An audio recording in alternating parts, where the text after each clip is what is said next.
de fondo aquí es que el presupuesto para las universidades, para la educación superior en general, ha venido bajando en los últimos años. Yo tengo muchos años de estar trabajando en el sector educativo, bueno, excepto ahora estoy aquí en la Cámara. Y yo no me acuerdo, en todo lo que va de este siglo, que haya habido regocijo por el presupuesto ejercido dentro de las universidades. Más bien, siempre está la queja de que el presupuesto no alcanza. Y esto obedece a una política de Estado. Una política que se empezó a implementar desde finales de los 90 por mandato de la OCDE, tal cual, y que la instrumentó cuando era secretario el doctor Zedillo, Ernesto Zedillo. Y bueno, el argumento que se daba es que según la OCDE, México nada más necesitaba 10% de profesionales, de profesionistas, y el resto tendría que ser de técnicos. Entonces, y por eso se pedía de que se apoyara sobre todo la educación técnica, y fue a partir de entonces cuando se empezaron a crear los tecnológicos y las universidades tecnológicas, y se dejó de lado el construir más universidades, no de corte tecnológico, sino... Y bueno, por supuesto, entonces, ¿qué trajo eso consigo? Que disminuyera la cobertura a nivel de educación superior, hasta llegar a los niveles que estamos viendo hoy en día. Tanto la UNAM como la UAM, la cobertura que estamos dándole ahorita que le están ofreciendo a los aspirantes a ingresar a ellas, es entre un 13 y un 15%. O sea, de cada 100 alumnos nada más se aceptan 87, en su caso 85. Y hay muchachos que tienen que presentar hasta 5 veces el examen para poder entrar a las universidades federales.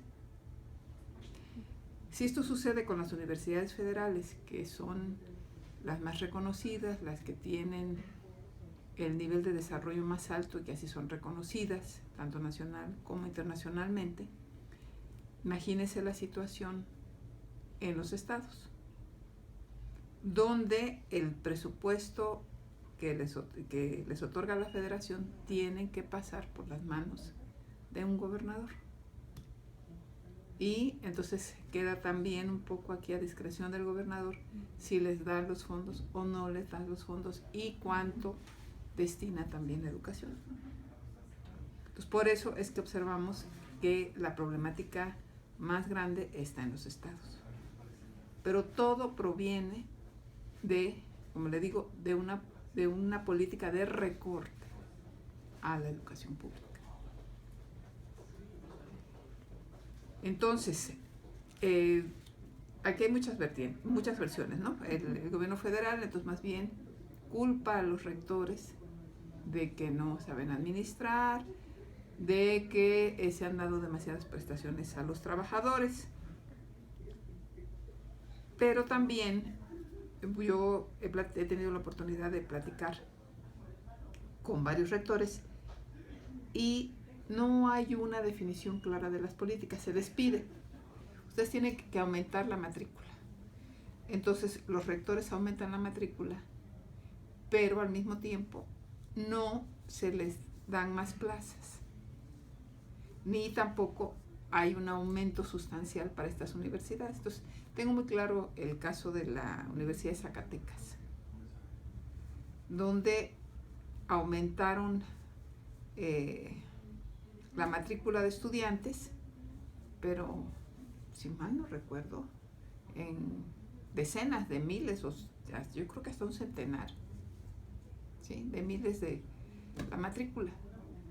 Y también les pidieron que se aumentaran las opciones y abrieron por lo menos una decena de carreras más, sin que haya habido un aumento. Entonces, lógicamente, para poder pagar el profesorado que se necesitaba para estas actividades, pues las universidades tomaron fondos que no eran precisamente para salarios o simplemente para poder aumentar la infraestructura y todos los insumos para atender a esos alumnos, pues los tomaron de otros fondos.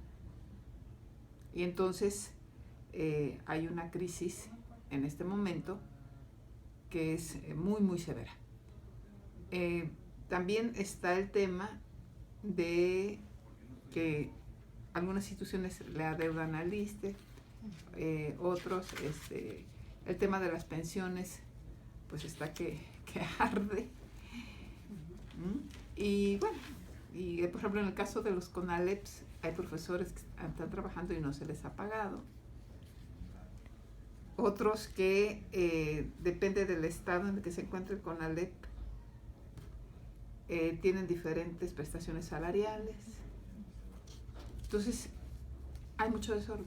¿Sí? ¿Qué hace falta, diputada? ¿Qué hace falta para, pues por lo menos ahorita tapar los hoyos más grandes en las universidades? Bueno,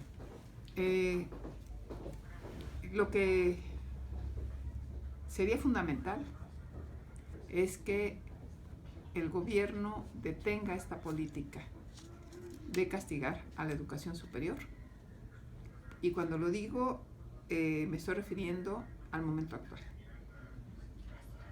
Hay una línea muy clara de que, incluso también en el discurso, tanto del secretario como de los subsecretarios de Educación Pública, de que es demasiado el gasto que se le otorga a la educación superior y que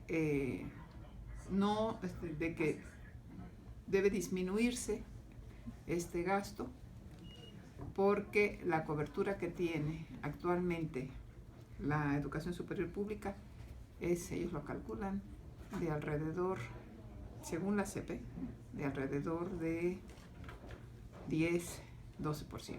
Los datos que da la NUYES son diferentes, ¿sí? Ellos le calculan que andarían por un 30% de cobertura.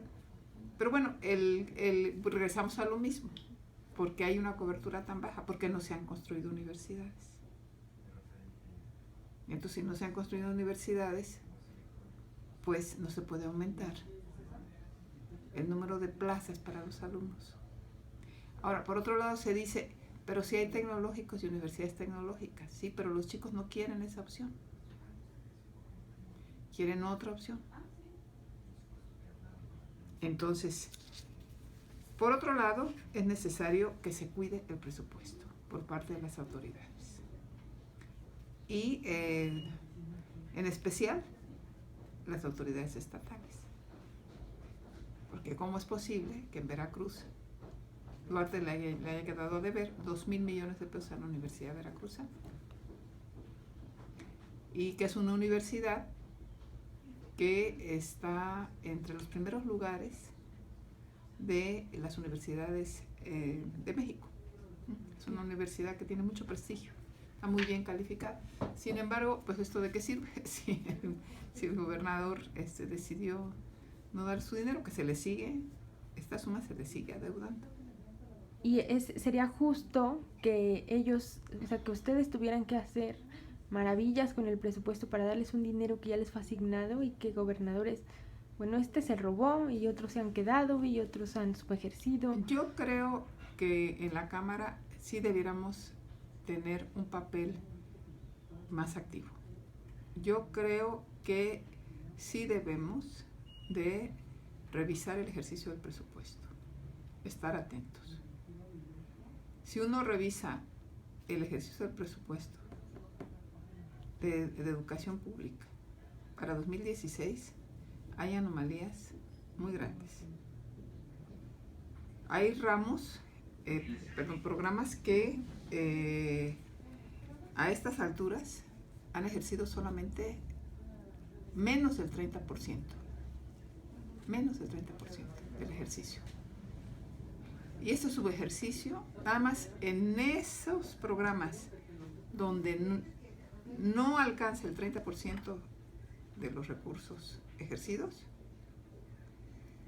si sumamos esos 6 subejercicios, le arrojan a usted una cifra de 19,000 millones de pesos. Que no se han ejercido las universidades. Que no se han ejercido. Por otro lado, hay programas en que la Secretaría les pone muy poquito dinero, me refiero al ramo U080, que es apoyos a centros y organizaciones de educación, que ahorita ya ha ejercido 7 veces más el presupuesto que se le puso. O sea, tiene un sobre ejercicio de 798%. Entonces, cuando yo le digo a usted que los fondos que hay, que son insuficientes, tienen que ser administrados con apego a lo que marca la ley y con muchísimo cuidado. Porque ¿cómo es posible que se les quite unos programas para beneficiar a otros? Y sobre todo de manera discrecional, porque la Cámara aprueba un presupuesto y a mí me consta que en la Comisión de Educación se revisa con mucho cuidado el monto, el destino, para que después, tranquilamente, en este caso, el secretario de Educación decida a quién le quita y a quién le pone. Entonces, esto es muy grave. Claro. Ahora, si a esto le sumamos que en los estados a los gobernadores no le dan la importancia que tiene la educación pública, entonces tardan en ministrarle los recursos o simplemente no se los dan, ¿no? Como es el caso clarísimo de la Universidad Veracruzana. Diputada,